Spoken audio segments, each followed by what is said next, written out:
Students, welcome back.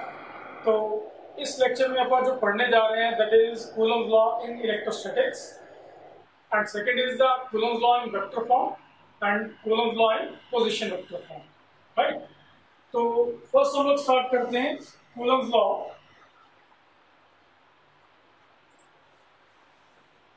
In electrostatics.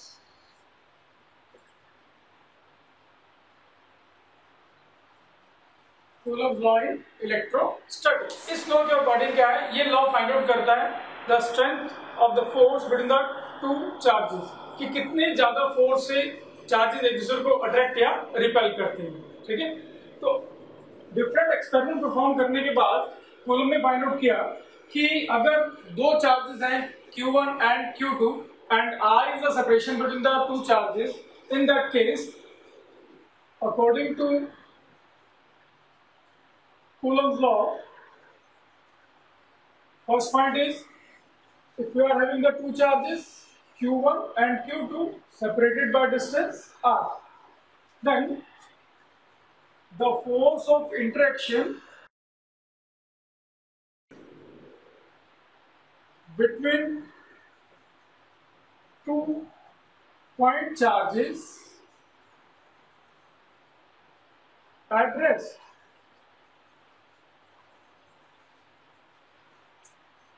it is, first point is directly proportional to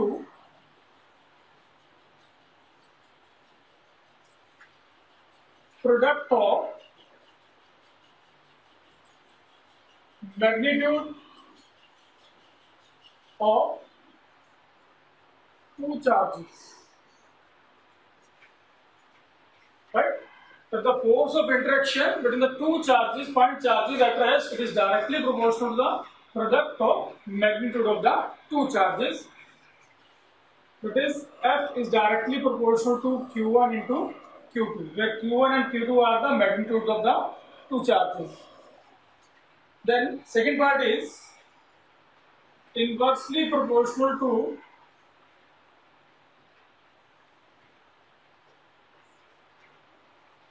square of the distance between two charges.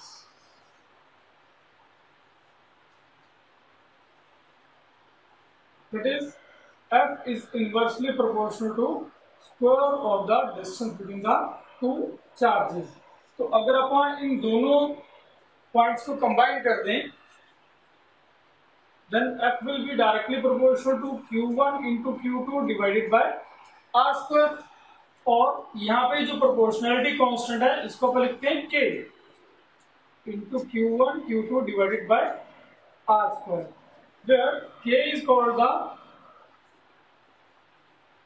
electrostatic force constant. K is the electrostatic force constant. अगर आप ध्यान करें, हम लोग Newton law of gravitation में क्या करते हैं, that F is equals to G m1 m2 divided by R square, where U is called the universal gravitational constant, है ना।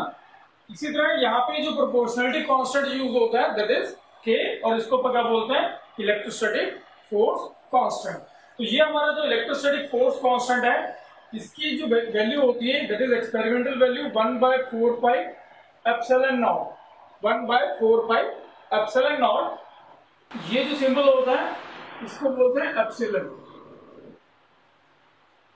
राइट। और अगर अपन नीचे एक जीरो लगा देंगे that is called the epsilon not, right. तो एप्सिलॉन नॉट ये हम लोग आगे चल के पढ़ते हैं कि एप्सिलॉन नॉट क्या होता है। नाउ अगर अपन K की वैल्यू पुट कर दें that gives you F is equals to 1/4 pi epsilon naught Q1 Q2 divided by R square. तो ये हमारे पास बन गया कूलम्स लॉ इन इलेक्ट्रोस्टैटिक्स। ठीक है, सो इट्स वेरी इंपॉर्टेंट, ये बहुत यूज होगा। It is coulomb forces 1/4 pi epsilon naught Q1 Q2 divided by R square. So हमने अभी तक बात करी that the coulomb force between the two charges इसका मैग्नीट्यूड क्या होता है, that is 1/4 pi epsilon naught Q1 Q2 divided by R square, ठीक है। और ये जो फोर्स है that is in free space. तो अगर हमारे पास free space that is vacuum और एयर के अलावा कोई एक और मीडियम आ जाए, उस केस में हमारे पास ये जो फोर्स है वो क्या रिड्यूस हो जाता है, that is 1/4 pi epsilon Q1 Q2 divided by R square. तो ये क्या बन गया, फोर्स इन मीडियम, ठीक है। You can say coulomb force in medium. और ये जो टर्म है epsilon that is called the absolute permittivity of medium. ध्यान रखेंगे, परमिटिविटी ऑफ मीडियम वेरी करती है फ्रॉम मीडियम टू मीडियम। तो हम लोग डिफाइन करते हैं, डिफाइन एब्सोल्यूट परमिटिविटी।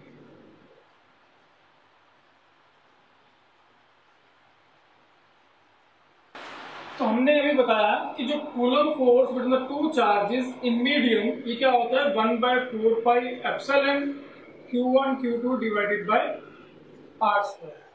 हमें क्या दिया हुआ है, हमारे पास दो चार्जेस हैं Q1 एंड Q2 और उनके बीच की जो सेपरेशन है दैट इज R।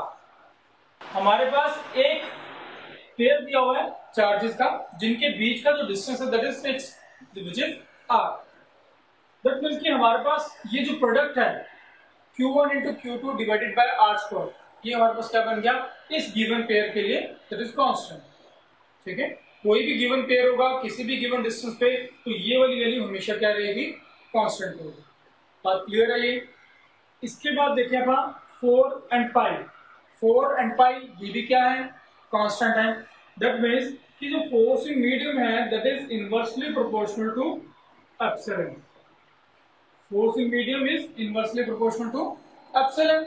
अब देखिए यहाँ पे अगर एप्सिलॉन की वैल्यू ज्यादा होगी, एप्सिलॉन की वैल्यू ज्यादा होगी तो फोर्स की वैल्यू कम हो जाएगी बिकॉज इनवर्सली प्रोपोर्शनल है। सिमिलरली अगर एप्सिलॉन की वैल्यू कम होगी तो फोर्स की वैल्यू ज्यादा हो जाएगी। तो अगर आप यहाँ पे ध्यान से देखें, जो फोर्स है उसकी वैल्यू किस पे डिपेंडेंट आ गई, that is dependent upon the medium. That means epsilon he decide कर रहा है कि force between the two charges ज्यादा होगा या कम होगा। अगर एप्सिलॉन की वैल्यू ज्यादा है तो फोर्स की वैल्यू कम होगी, एप्सिलॉन की वैल्यू कम है तो फोर्स की वैल्यू ज्यादा होगी, ठीक है।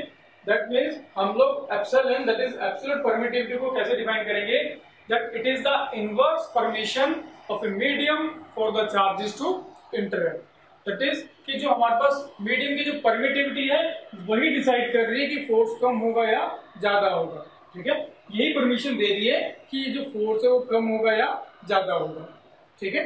तो हम लोग एब्सोल्यूट परमिटिविटी को दोबारा डिफाइन करते हैं, that it is the inverse permission of a medium for the charges to interact. That means कि उनके बीच का जो फोर्स ऑफ इंटरेक्शन होगा वो कम होगा या ज्यादा होगा, इट विल डिपेंड कि जो एब्सोल्यूट परमिटिविटी की वैल्यू कम है या ज्यादा है, ठीक है। नाउ जो हमने अभी पढ़ा कि the force of interaction between the two charges according to Coulomb law is 1/4 pi epsilon naught Q1 Q2 divided by R square, ठीक है। अब हम लोग इसमें 1 बाय 1 जो कुछ टर्म्स है उनको देखते हैं क्या होती हैं। तो पहली बात तो ये कि हमने जो बताया force of interaction, force of interaction, force of interaction क्या होता है, the force of interaction is force of attraction और repulsion, right. Force of interaction का मतलब है कि वो आपस में कैसे इंटरेक्ट कर रहे हैं, वो एक दूसरे को अट्रैक्ट कर रहे हैं या एक दूसरे को रिपेल कर रहे हैं, ठीक है। सेकेंड हमने बताया that K is equal to 1/4 pi epsilon naught, ठीक है। ये हमारे पास जो होता है इलेक्ट्रोस्टैटिक फोर्स कांस्टेंट, इसकी वैल्यू होती है 9 × 10⁹ न्यूटन मीटर स्क्वायर कूलम -2, ठीक है। ये होता है अपने SI सिस्टम में और इसकी वैल्यू 1 होती है इन CGS, ठीक है। ध्यान रखेंगे SI सिस्टम में 9 × 10⁹ और CGS सिस्टम में इसकी वैल्यू कितनी रहेगी, 1 रहेगी, ठीक है। अब ये जो टर्म है हमारे पास एप्सिलॉन नॉट नाउ, अब ये जो टर्म है अपने पास एप्सिलॉन नॉट क्या होता है? That is absolute permittivity of free space. Free space में अपन वैक्यूम भी काउंट करते हैं और एयर भी काउंट कर लेते हैं, ठीक है। एप्सिलॉन नॉट क्या है? That is the absolute permittivity in of free space, और इसकी फिक्स वैल्यू होती है that is 8.854 into 10⁻⁻12 newton inverse मीटर-2 कूलम स्क्वायर, राइट। अब देखिए ये जो यूनिट्स हैं ये इसके इनवर्स हैं, बिकॉज यहाँ पे आप देख रहे हैं यहाँ पे जो 1/4 पाई एप्सिलॉन नॉट है, यहाँ पे 1/, में एप्सिलॉन नॉट है, और यहाँ पे यूनिट्स क्या है? न्यूटन मीटर स्क्वायर कूलम-2। सो क्वाइट ऑब्वियस, अगर अपन इनको रिवर्स कर देंगे, इन्वर्स कर देंगे इसको, तो ये क्या बन जाएगा अपने पास? दैट इज न्यूटन इनवर्स मीटर-2 कूलम+2, ठीक है। अब देखिए अब इट्स वेरी इंपॉर्टेंट, ये जो वैल्यू ये आपको अच्छे से याद रखनी है, और ये वाली वैल्यूज भी अच्छे से याद रखनी है आपको। सो नेक्स्ट अपन देखते हैं units, dimensions and value of epsilon. सबसे पहले अपन यूनिट्स देखते हैं। सो एज यू नो कि जो एफ होता है that is 1/4 pi epsilon naught Q1 Q2 divided by R square. तो यहाँ से अगर अपन एप्सिलॉन नॉट की वैल्यू फाइंड आउट करेंगे that is 1/4 pi into F into Q1 Q2 divided by R square. तो एज वी नो कि जो 1/4 पाई है ये तो एक कांस्टेंट होता है ना। 1/F, F के यूनिट्स क्या हो जाएंगे? न्यूटन। अगेन चार्ज के लिए कूलम, ये भी charge coulomb divided by distance square, तो ये क्या बन जाएगा? Metre square. That gives you Newton inverse coulomb square मीटर-2। तो एप्सिलॉन नॉट की यूनिट्स क्या आ जाएंगे? न्यूटन इनवर्स मीटर-2 कूलम स्क्वायर। ये आप डायरेक्टली भी देख सकते हैं, अपन ने पीछे भी के यूनिट्स फाइंड आउट करे हैं, that is newton metre square कूलम-2, और ये कितना होता है? 1/4 पाई एप्सिलॉन नॉट के इक्वल होता है, ठीक है। तो अगर आप यहाँ से देखें हमारे पास एप्सिलॉन नॉट क्या बन जाएगा? दैट इज 1/4 पाई इंटू के। 1/4 पाई कांस्टेंट, सो अपन इसको क्या लिख देंगे? 1/k। के लिए हमारे पास यूनिट्स क्या है? न्यूटन मीटर स्क्वायर कूलम-2, तो अपन इसको क्या लिख सकते हैं? न्यूटन इनवर्स मीटर-2 कूलम स्क्वायर। तो ये हमारे पास एप्सिलॉन नॉट के यूनिट्स आ जाएंगे। तो ये तो हमारे पास यूनिट्स आ गए। अभी अपन इसके डायमेंशन देखें, डायमेंशंस ऑफ एप्सिलॉन नॉट। तो एप्सिलॉन नॉट के जो हमारे पास यूनिट्स हैं दैट इज न्यूटन इनवर्स मीटर-2 coulomb square. Newton is force के डायमेंशन क्या होते हैं? m1 l1 p-2, power is -1। Metre is length की पावर 1 होगी, तो ऊपर पावर कितनी अपने पास? -2। नाउ कूलम क्या होता है अपने पास? Coulomb is current into time. Current के हमारे पास यूनिट्स होते हैं एम्पियर इंटू टाइम के लिए t1। दैट मींस कूलम के जो हमारे पास डायमेंशन बनेंगे दैट इज a1 t1। यहाँ पे लिख देंगे a1 t1 पावर 2, और that is equals to multiply करें m power -1 l power -1 t power 2 l power -2 a power 2 t power 2। so that gives you m power -1 l power -3 t power 4 a power 2। तो epsilon naught की units क्या हो जाएंगे अपने पास? तो epsilon naught के dimension क्या हो जाएंगे? That is m-1 l-3 t power 4 a power 2। Value of epsilon naught, class in that की k is equals to 1/4 pi epsilon naught. तो एप्सिलॉन नॉट को क्या लिख सकते हैं? That is 1/4 pi into k। So that gives you 1/4 pi की value क्या होती है? 22/7, एंड k कितना होता है? दैट इज 9 इंटू 10⁻9 ऐसा सिस्टम के लिए। तो अगर इसको सॉल्व करें you will get 8.854 into 10⁻12 newton inverse metre minus 2 coulomb square. तो ये हमारे पास वैल्यू आ जाएगी एप्सिलॉन नॉट के लिए and it's very very important, आपको बार बार यूज करनी आएगी न्यूमेरिकल में, ठीक है। सो नेक्स्ट हम लोग देखते हैं कि coulomb's law in vector form. Coulomb's law in vector form. First step अपन देखते हैं लाइट चार्जेस के लिए। So as we know the properties of the charge, that the light charges they always repel each other. तो अगर हम लोग suppose कर लें that we are having two charges, say Q1 and Q2, and they are separated by some distance r. तो light charges हैं, that means they will be repelling each other. तो ये क्या आ जाएगा फोर्स, ये भी क्या आ जाएगा फोर्स। अब देखिए इसको हम लोग लिख रहे हैं force on charge 2 due to 1, 2 के ऊपर चार्ज लग रहा है 1 के करके। सिमिलरली जो 2 है वो 1 को इधर रिपेल कर रहा है, तो ये क्या रहेगा force on charge 1 due to 2, right. अपन ने क्या बताया that F12 it is the force on charge Q1 due to Q2। Similarly F21 क्या हुआ, that is force on charge Q2 due to Q1।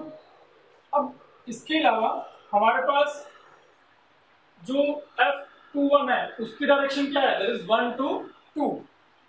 तो अगर आप यहाँ पे यूनिट वेक्टर्स लें r कैप 1 to 2, 2 to 1 के लिए क्या हो जाएगा वो r कैप 2 to 1। तो r कैप 1 2 ये क्या हो गया the unit vector leading from Q1 to Q2, that is unit vector leading from Q1 to Q2। Similarly R21 क्या हो जाएगा, that is unit vector leading from Q2 to Q1। तो R21 cap that will be equals to unit vector leading from Q2 to Q1। तो अभी अपन coulomb force की value लिखते हैं। Let's say force on 1 due to 2, हम लोग सिर्फ magnitude देख रहे हैं, that will be equals to 1/4 pi epsilon naught Q1 Q2 divided by r square. अब हम लोग अगर इसको वेक्टर फॉर्म में लिखना चाहें F12 वेक्टर, ठीक है, तो F12 की डायरेक्शन में कौन से वाला यूनिट वेक्टर आ रहा है, that is r cap 21। That means यहाँ पे डायरेक्शन के लिए कौन सा यूनिट वेक्टर यूज करेंगे, r कैप 21, बिकॉज F12 और R21 दोनों की डायरेक्शन सेम है। सिमिलरली अगर आप F21 लिखना चाहेंगे तो वो कितना हो जाएगा 1/4 पाई epsilon naught Q1 Q2 divided by r square. Coulomb force same रहेगा हमारे पास मैग्नीट्यूड में। डायरेक्शन की बात करें तो हमारे पास क्या आएगा F21 की डायरेक्शन में कौन से वाला कैप है, दैट इज r कैप 12। तो यहाँ पे अपन क्या लिख देंगे r कैप 12।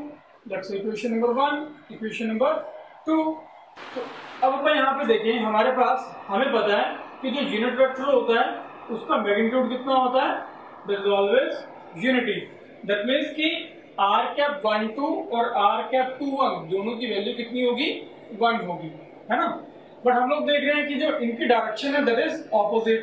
दैट मीन्स हम लोग क्या कंक्लूड कर सकते हैं कि जो R12 है that is equal and opposite to r cap 21, ठीक है।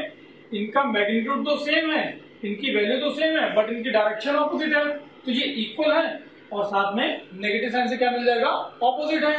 तो that means r cap 12 is equals to minus sign r cap 21।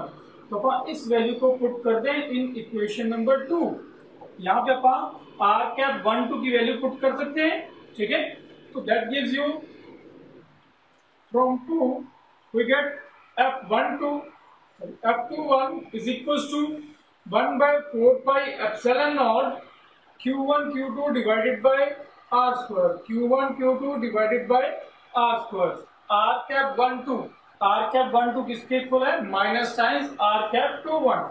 So minus times r cap 21, तो उसको पता लिख सकते हैं -1/4 pi epsilon naught Q1 Q2 divided by r square, r cap 21, that is F21। अगर हम लोग यहाँ पे इसको ऐसे लिख दें that 1/4 पाई, तो अगर हम लोग यहाँ पे देखें ये जो टर्म है, कितनी टर्म, ये एग्जैक्टली F12 के इक्वल है ना। 1/4 पाई epsilon naught, 1/4 pi epsilon naught Q1 Q2 by R square, Q1 Q2 divided by R square, R cap two one, R cap two one. That means ये complete जो term है हमारे पास है, ये किसके इक्वल आ रही है, that is equals to F12। That means F21 is equals to minus times F12। ठीक है, तो यहां से हमें क्या मिल रहा है कि F21 है that is equal and opposite to F12। That means कि जो Q1 फोर्स लगा रहा है Q2 के ऊपर, that is exactly equal and opposite to the जो हमारे पास फोर्स Q2 लगा रहा है ऑन द Q1। तो दैट मींस कि जो कूलम्ब लॉ है, coulomb law obeys Newton third law of motion, Newton third law of motion. That means to every action there is equal and opposite reaction। और हम लोग देख सकते हैं कि जो हमारे पास जो चार्जेस का पेयर होगा उनके बीच में जो नेट फोर्स होगा that is always equals to 0। ठीक है, यहां से हम लोग एक बहुत ही इंपॉर्टेंट कंक्लूजन निकाल रहे हैं कि अगर आपने देखना हो कि force on 1 due to 2 divided by force on 2 due to 1 that is always equals to 1। इस टाइप का क्वेश्चन मल्टीपल चॉइस में बहुत बार पूछा गया है कि हमें दो चार्जेस दे दिए और हमें पूछा कि इनके बीच के फोर्सेस की रेशियो कितनी होगी। तो ध्यान रखेंगे, अगर हमारे पास चार्जेस का पेयर सेम रहता है तो उस केस में जो फोर्स होगा उन दोनों के बीच में वो उनका मैग्नीट्यूड हमेशा सेम रहेगा। मैग्नीट्यूड सेम रहेगा तो उन फोर्सेस की रेशियो भी कितनी रहेगी, 1 ही रहेगी। ठीक है, सो नेक्स्ट अगर अपन अनलाइक चार्जेस के लिए देखें तो उस केस में क्या हमारे पास कि अनलाइक चार्जेस होंगे, unlike charges they always attract each other. तो F12 इसकी डायरेक्शन क्या हो जाएगी, टुवर्ड्स Q2, और F21 की डायरेक्शन क्या हो जाएगी, टुवर्ड्स Q1। दैट मींस कि ये क्या हो गया, फोर्स ऑन 1 ड्यू टू 2, तो 2 वाला 1 को अपनी तरफ अट्रैक्ट कर रहा है। सिमिलरली अगर आप यहाँ पे देखें जो 1 वाला है वो 2 वाले को अपनी तरफ अट्रैक्ट कर रहा है।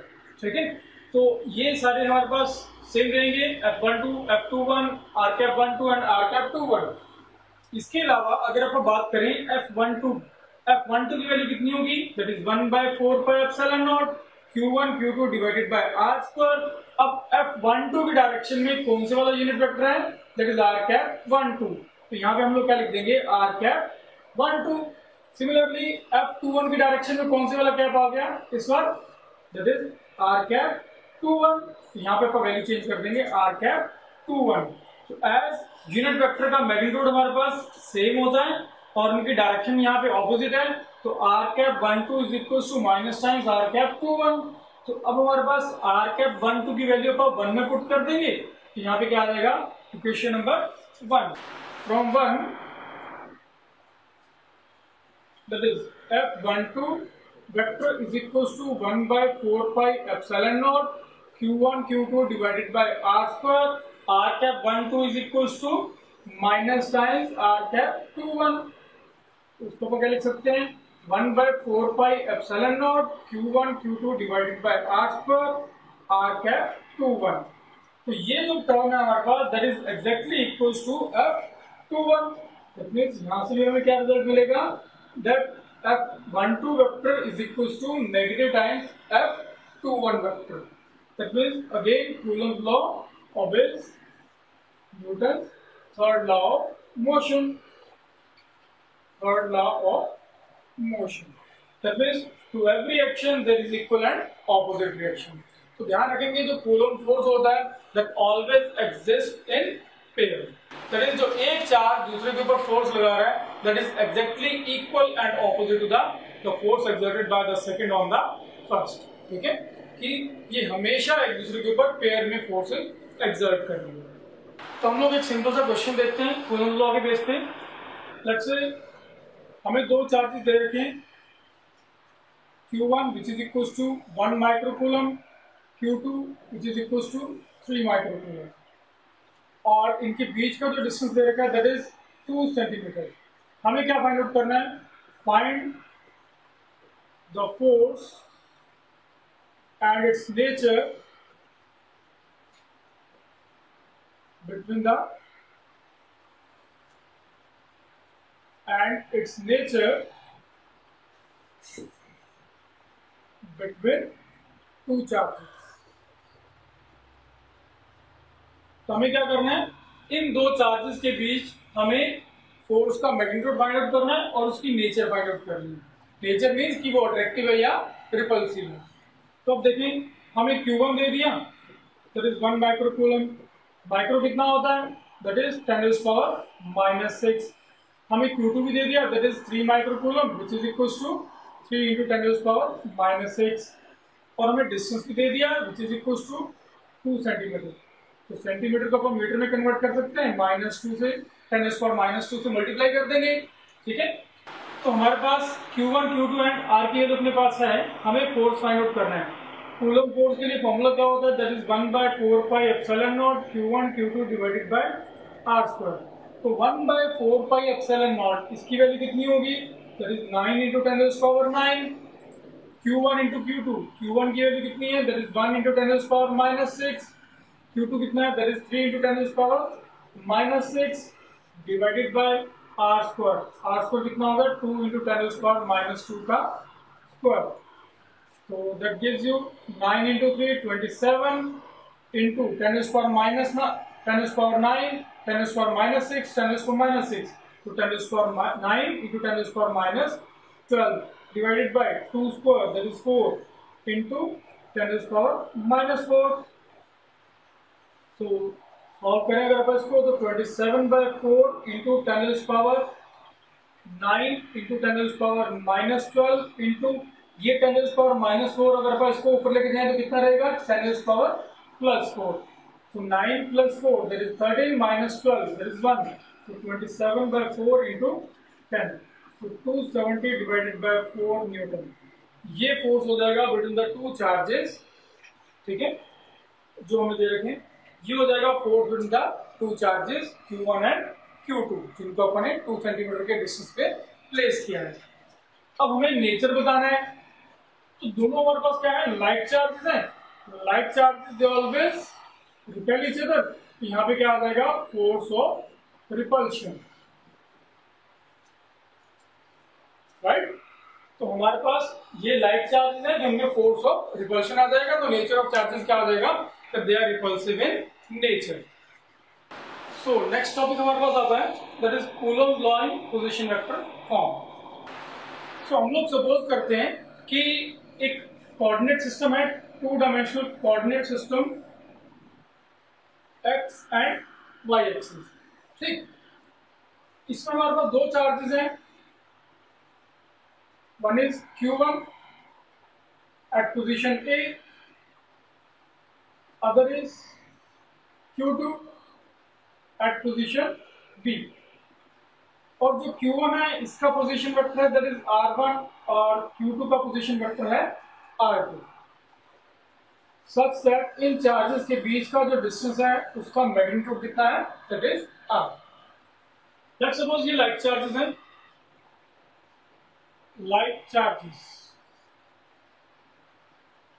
As we know light charges always repel each other. तो ये क्या हो जाएगा, फोर्स ऑन 1 ड्यू टू 2, और ये क्या हो जाएगा, force on Q2 due to Q1। तो अगर हम लोग 2 to 1 के लिए देखेंगे तो यूनिट वेक्टर क्या आएगा, r⁻21, और Q1 to Q2 के लिए बात करेंगे तो r⁻1 to 2। ठीक, ये हम लोग पीछे पढ़ चुके हैं वेक्टर फॉर्म में। अभी देखें, जो F12 वेक्टर है इसकी वैल्यू कितनी होगी, that is 1/4πε0 Q1 Q2 divided by R²। 1/4πε0 Q1 Q2 divided by R², ये तो होगा मैग्नीट्यूड। F12 की डायरेक्शन, F12 की डायरेक्शन में, इस डायरेक्शन में कौन से वाला यूनिट वेक्टर आ रहा है, दैट इज r⁻21। r⁻21 और F12 की डायरेक्शन सेम है, यहाँ पे क्या लिख देंगे, r⁻21। तो यहाँ पे हम लोग क्या लिख देंगे, r⁻21। ठीक, सो एज वी नो कि जो यूनिट वेक्टर होता है यूनिट वेक्टर की वैल्यू क्या होती है, that is vector divided by its magnitude. अगर अपन ने आर कैप 21 की वैल्यू देखनी है तो R cap 21 will be equals to R 21 vector divide by magnitude of R 21।